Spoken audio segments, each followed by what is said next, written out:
30,000 doses of Regeneron's COVID-19 antibody cocktail are on the way to Americans in need. A look at the latest success by Operation Warp Speed. One American News starts now.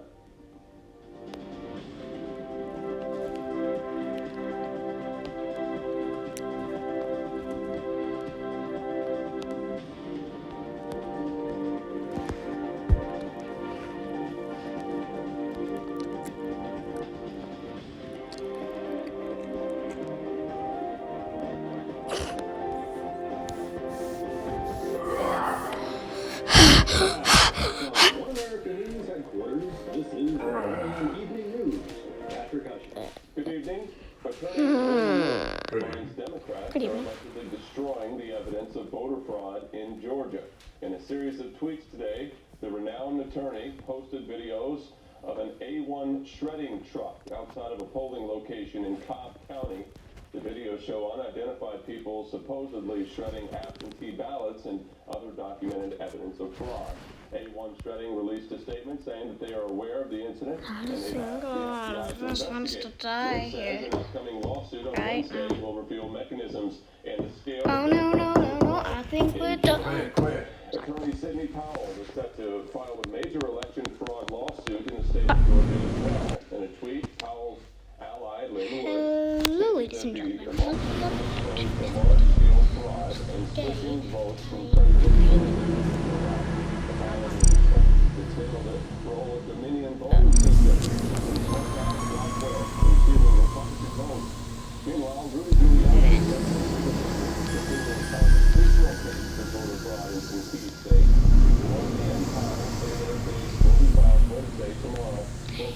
Might as well make the game.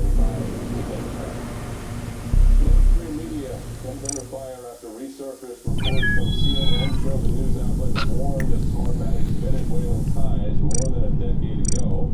Here's more of the latest hypocrisy as CNN now denies allegations of widespread voter fraud.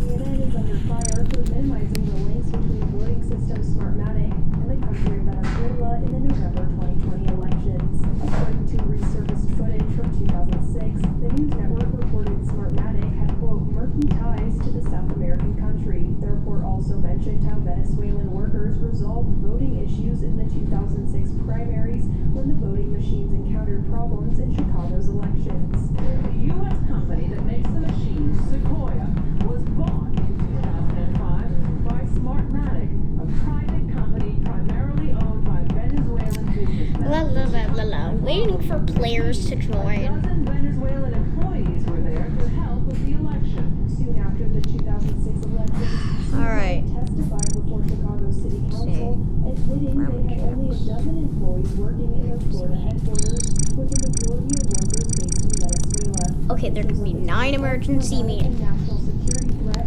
Cutting some slack. Treasury Department had not taken greater One actions to prevent the doesn't seem company. Then CNN Okay. also went on to criticize the U.S. government for not being able to confirm if they had even reviewed the company's foreign background. Oh, dear Lord. Bureaucratic idiots. Now, CNN reporters are backtracking, calling allegations of voter fraud conspiracies and baseless claims. The Trump legal team that actually right now is How did he? it is so bananas we can't even bring it to you He was because right. it's just so full of BS. Repeatedly claimed with no evidence of valid counting problems.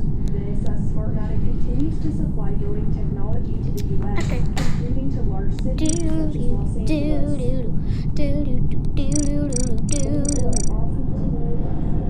Maybe.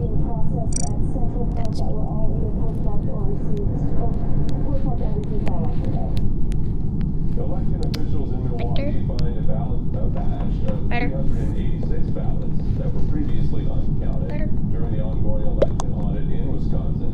Today, reports find that the unopened ballots were found in the city's South Side ward. This is the first day of recount in Wisconsin. By the way, Detailed questionable behavior by election I'm officials there. By the way, I'm recording. By the way, I am. Which is raising concerns over how seriously they are taking the recount. Nice. Yeah. I always thought it was chocolate ice cream personally, so Nice. Wisconsin Center is our vendor who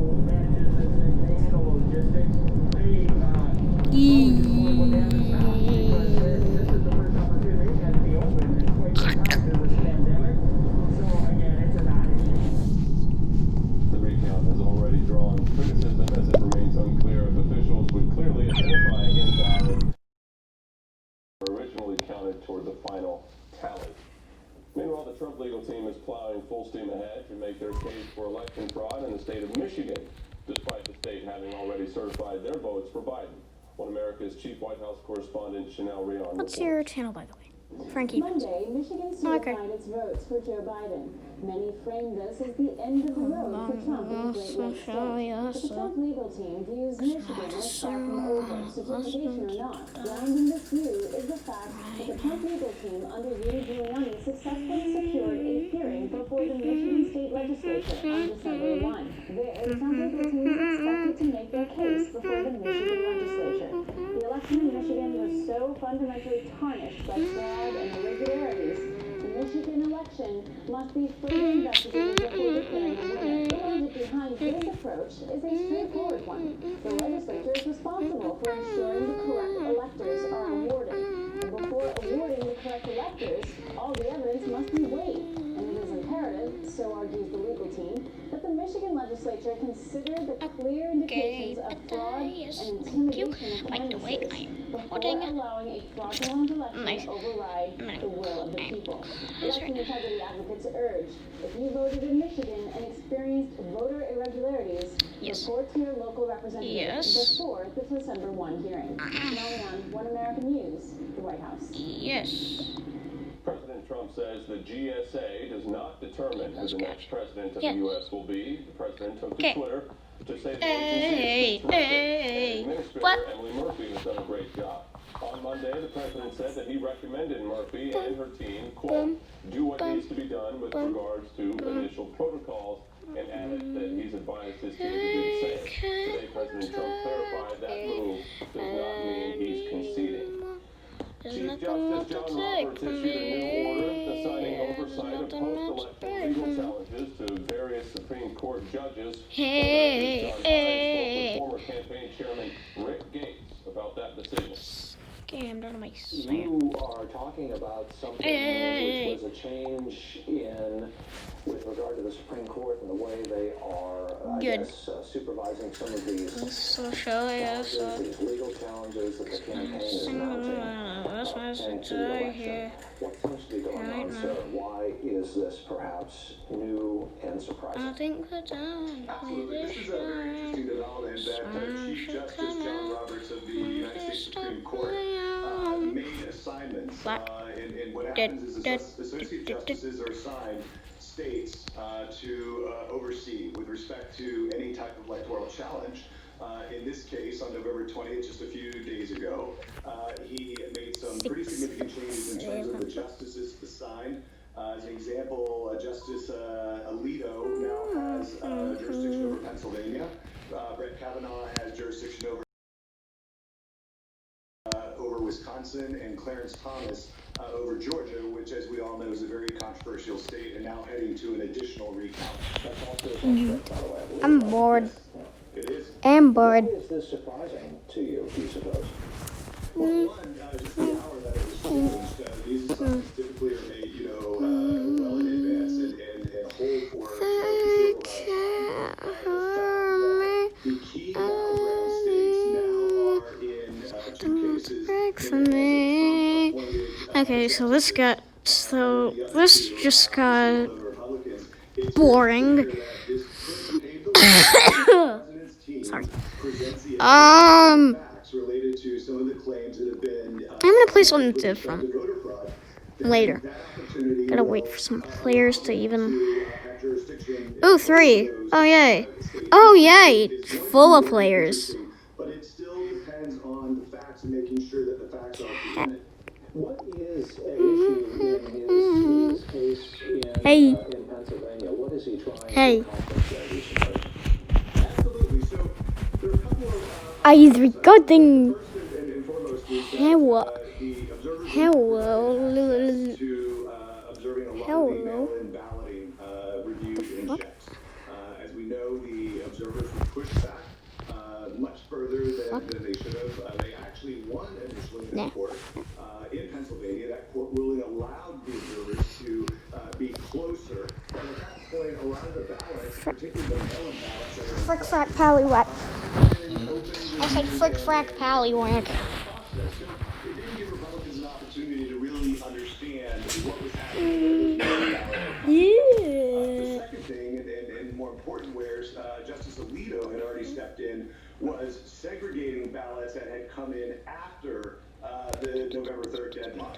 Is there any recourse in Michigan? I think they thought they had a good chance of perhaps I'm inventing a method in. maybe putting that certification off, something like that. How's that going? Yeah, so the certification was I'll start. approved by the State Board of Canvassers. The legislature, Republican-led legislature, is holding a hearing on voting Please, the imposter. Please, the irregularities imposter. No. in fact, today. Alright, anyways, let's just get these tasks done. Scam, I do have. ID, red pole. Height. See, color red.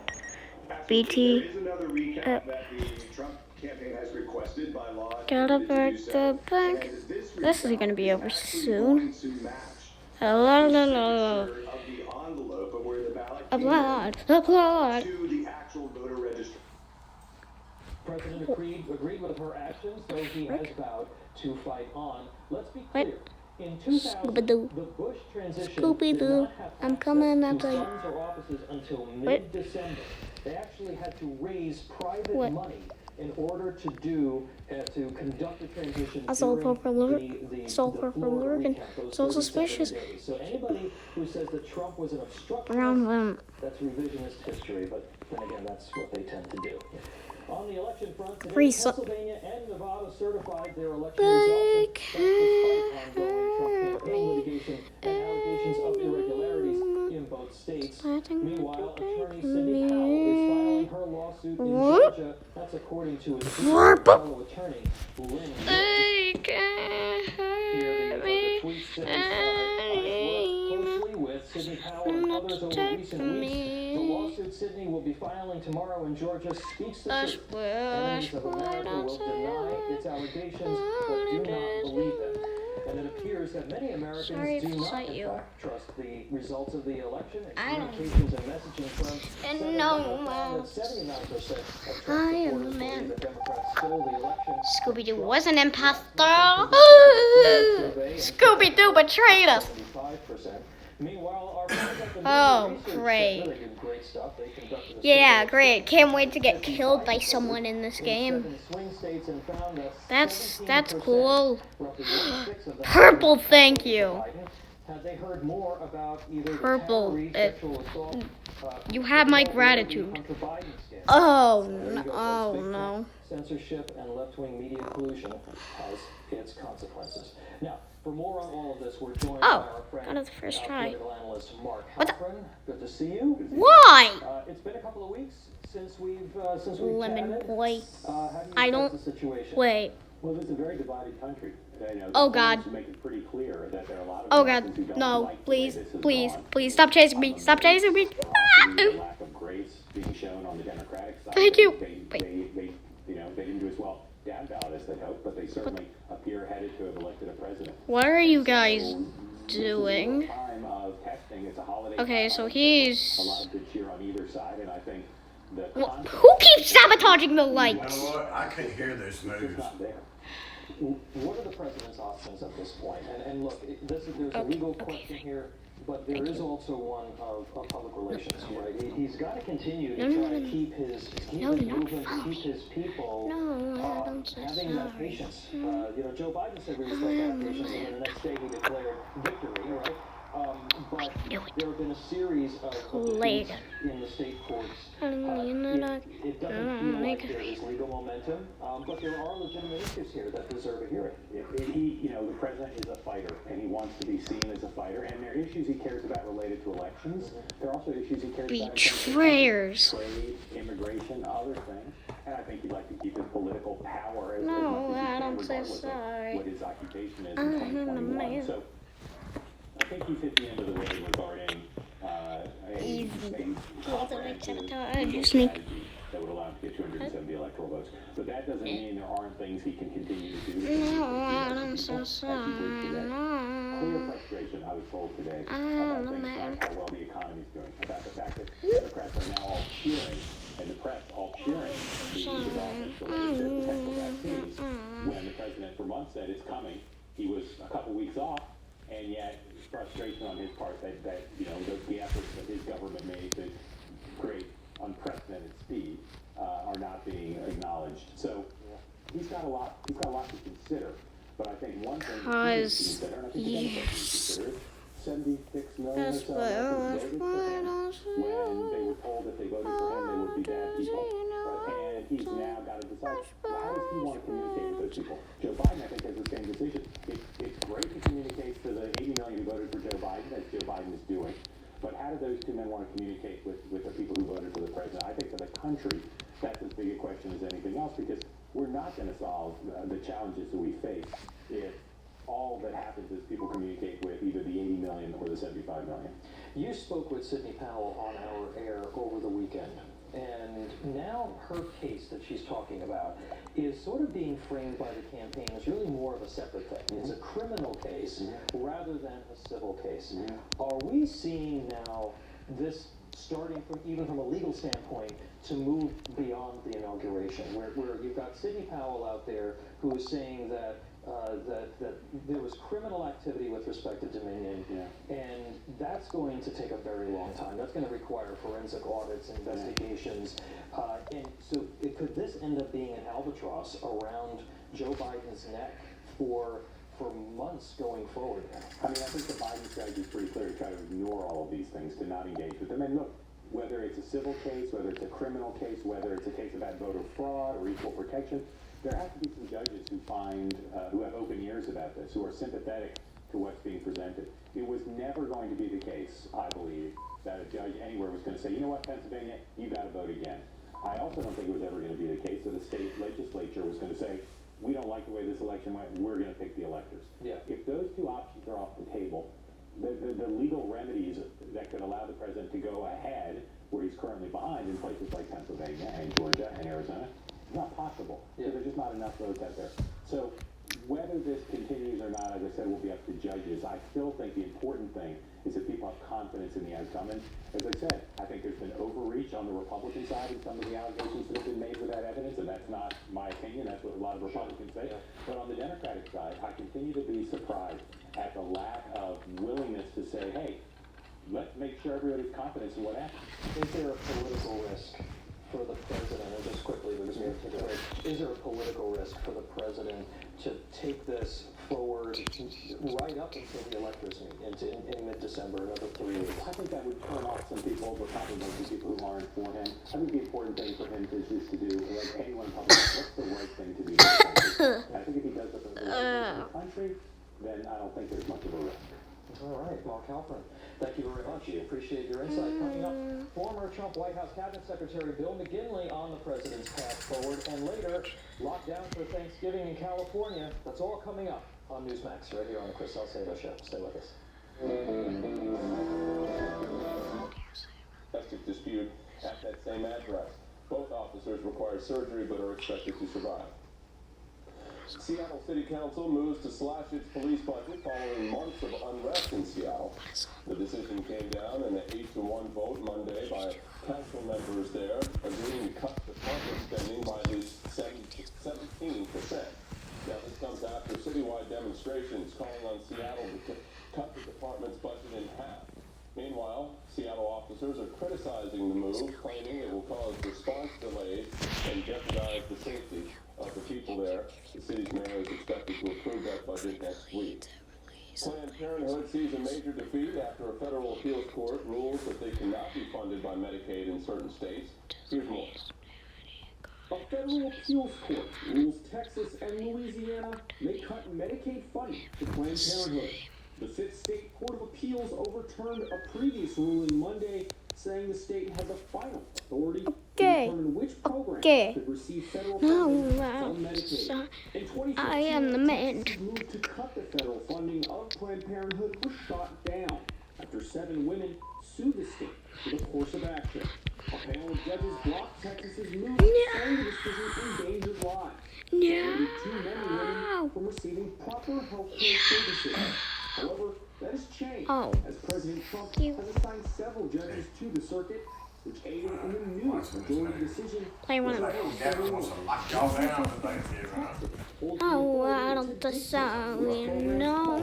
For federal funding by I Medicaid, am not the court.